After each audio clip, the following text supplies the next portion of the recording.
లక్షల మంది స్టూడెంట్స్ ఉన్నారు. ఎవరి అకౌంట్లో ఈ 15,000 రూపాయలు మీరు వేశారు? ఏ విధంగా మీ సూపర్ 6 హామీలు అమలైపోయాయని, సూపర్ సక్సెస్ అని మీరు చెప్తున్నారో నేను అడుగుతున్నాను. ఇప్పుడు చూస్తే ఈ పథకం గురించి ఉలుకు లేదు, పలుకు లేదు.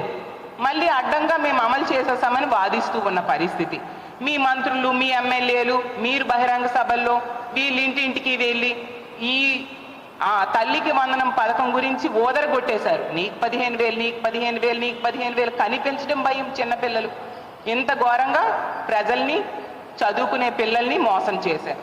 అలాగే నిరుద్యోగులకి 20 లక్షలు ఉద్యోగాలు ఇస్తాం, లేకపోతే నిరుద్యోగులకి 3,000 రూపాయలు నిరుద్యోగ భృతి ఇస్తామన్నారు. ఎన్ని ఉద్యోగాలు ఇచ్చారు? ఎంతమందికి నిరుద్యోగ భృతి మీరు ఇస్తున్నారు? జగనన్న చక్కగా డిఎస్సి అనౌన్స్మెంట్ చేస్తే దాన్ని క్యాన్సిల్ చేసి మీరు ఏదో 16,000 మందికి డిఎస్సి ఇస్తామని చెప్పారు. నవంబర్ 5వ తేదీ నోటిఫికేషన్ అన్నారు. నవంబర్ అయిపోయింది, డిసెంబర్ అయిపోయింది, జనవరి కూడా వచ్చేసింది. ఏది డిఎస్సి నోటిఫికేషన్? ఉద్యోగాలు ఎక్కడ? 20 లక్షల ఉద్యోగాలు అంటే 4 లక్షల సంవత్సరానికి ఉండాలి. ఏవా ఉద్యోగాలు? ఎంతమందికి మీరు 3,000 రూపాయలు ఇస్తూ ఉన్నారో నేను అడుగుతూ ఉన్నాను.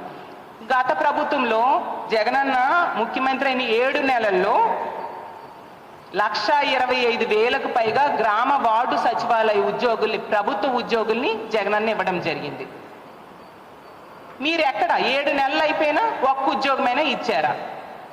ఆ పైన జగన్మోహన్ రెడ్డి గారు 2,60,000 మంది వాలంటీర్లకి ఒక భృతి ఇచ్చి 5,000 రూపాయలతో వాళ్ళకి ఉపాధి కల్పిస్తే ఈరోజు వాళ్ళందరికీ ఉపాధి లేకుండా చేశారు. ఎన్నికల టైంలో చిచిచి 5,000 ఎందుకు, 10,000 ఇస్తాం మేమనేసి ఆ వాలంటీర్స్ అందరికీ మభ్యపెట్టి ఈరోజు కనీసం 10 రూపాయలు కూడా వాళ్ళకి ఇవ్వకుండా, కనీసం ఉద్యోగాలు కూడా లేకుండా చేసి వాళ్ళు రోడ్డును పడేట్టుగా ఈ కూటమి ప్రభుత్వం ప్రవర్తిస్తూ ఉన్న పరిస్థితి ఈ రాష్ట్ర ప్రజలందరూ కూడా గమనిస్తూ ఉన్నారు.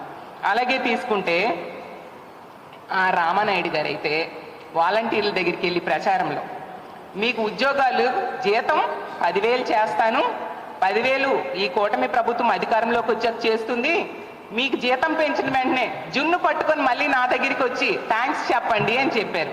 రామానాయుడు గారు నేను ఒకటే అడుగుతున్నాను, ఈ జున్ని పట్టుకొని ఈ వాలంటీర్స్ ఎవరికి ఇమ్మంటారు? వాళ్ళ ఉద్యోగాలు పోయినందుకు జున్ను ఇమ్మంటారా రామానాయుడు గారు అని నేను అడుగుతూ ఉన్నాను.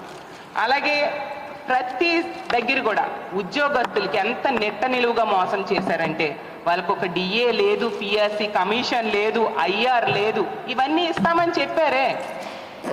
ఎంత దారుణంగా ప్రభుత్వ ఉద్యోగులు మోసం చేశారు. జగనన్న అయితే చక్కగా 27% ఐఆర్ ఇచ్చారు. మరి మీరు ఏమి ఇచ్చారు?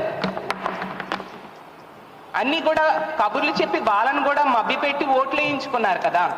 ఇప్పుడు ఇవేవి వాళ్ళకి లేకుండా చేసిన పరిస్థితి మీరు కల్పించారు కదా. ఈరోజు ఉద్యోగుల పరిస్థితి ఎంత దారుణంగా ఉందంటే ఈ తెలుగుదేశం పార్టీ నాయకులు వాళ్ళని కొడుతున్నారు, తిడుతున్నారు, ఉద్యోగుల్ని కేసులు పెడుతున్నారు.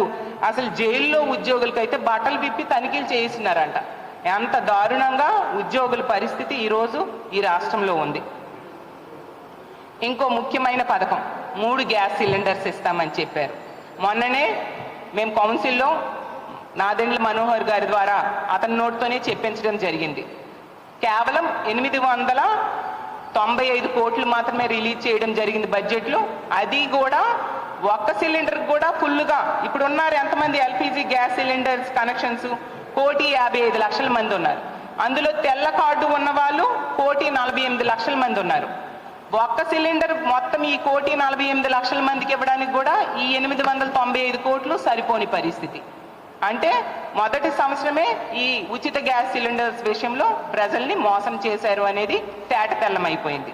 అలాగే మద్యం, గంజాయి గత 7 నెలల కాలంలో మనం చూస్తూ ఉన్నాము. మద్యం ఏరులై పారుతూ ఉంది. వీధికి ఒక బెల్ షాప్ చొప్పున తయారయ్యే పరిస్థితి కల్పించారు. ఈ పార్టీ ఎమ్మెల్యే నిర్వహిస్తున్న మద్యం షాపులకి అనుబంధంగా ఈ బెల్ షాప్స్ నిర్వహించిన సంగతులు ఎన్నో మనం చూసాం. ఈవెన్ హోమ్ మినిస్టర్ గారి సొంత నియోజకవర్గంలో బెల్ షాప్స్కి వేలం వేశారంటే ఎంత దారుణంగా బెల్ షాప్స్ ఉన్నాయో అర్థం చేసుకోవచ్చు. బెల్ షాప్ దొరికితే 5 లక్షల రూపాయలు ఫైన్ వేస్తామని చెప్పారు. ఎంతమందికి ఫైన్ వేశారు? ఎన్ని బెల్ షాప్స్ మీరు పట్టుకోగలిశారు అని నేను అడుగుతూ ఉన్నాను. అలాగే తీసుకుంటే జగన్మోహన్ రెడ్డి గారి టైంలో ప్రభుత్వ పాఠశాలలు చాలా కలర్ఫుల్గా తయారు చేశారు. నాడు నేడు ద్వారా విద్యకి చాలా ఇంపార్టెన్స్ ఇచ్చారు జగనన్న తన ముఖ్యమంత్రిగా ఉన్న 5 సంవత్సరాలు కూడా. ఇప్పుడు తీసుకుంటే వైన్ షాప్స్ చాలా కలర్ఫుల్గా ఈ కూటమి ప్రభుత్వం గత 7 నెలలుగా తయారు చేసిన పరిస్థితి మనం చూసాం. జగనన్న విద్యాంధ్రప్రదేశ్గా ఈ ఆంధ్రప్రదేశ్ రాష్ట్రాన్ని తయారు చేస్తే ఈ కూటమి ప్రభుత్వం మధ్యాంధ్రప్రదేశ్గా చేస్తూ ఉన్న పరిస్థితి మనకు క్లియర్గా కనిపిస్తుంది. ఎందుకంటే 77 రోజుల్లో ఈ కొత్త లిక్కర్ పాలసీ వచ్చి 77 రోజులు అయింది. 77 రోజుల్లో 66,000 కోట్ల మద్యాన్ని తాగించారు. మరి మధ్యాంధ్రప్రదేశ్ అనకు ఇంకేమంటారు? ప్రజలు ముఖ్యంగా మహిళలు ఈ మద్యం తాగి చాలా అఘాయిత్యాలు, దాడులు, అత్యాచారాలు జరుగుతున్నాయి. నిజంగా ఈ కూటమి ప్రభుత్వం అధికారంలోకి వచ్చాక ఈ రాష్ట్రం మధ్యాంధ్రప్రదేశ్గా మారిపోయిందని ఎంతగానో బాధపడే పరిస్థితిని తీసుకొచ్చారు.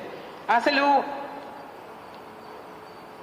ఈ రాష్ట్రాన్ని, పేద ప్రజల జీవితాల్ని ఏం చేద్దాం అనుకుంటున్నారు మీరు అని చెప్పాల్సిందిగా అడుగుతూ ఉన్నాను.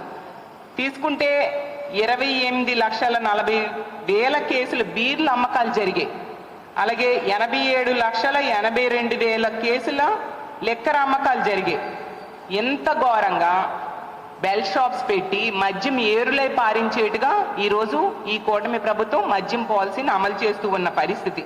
అసలు పల్లెల్లో ఏటీఎంలు ఉండవు చాలా దగ్గరలో, కానీ ప్రతి పల్లెలో కూడా మద్యంలో ఏటీఎంలు, అంటే ఎనీ టైం మద్యం దొరికే పరిస్థితిని ఈ కూటమి ప్రభుత్వం ఈరోజు కల్పించింది.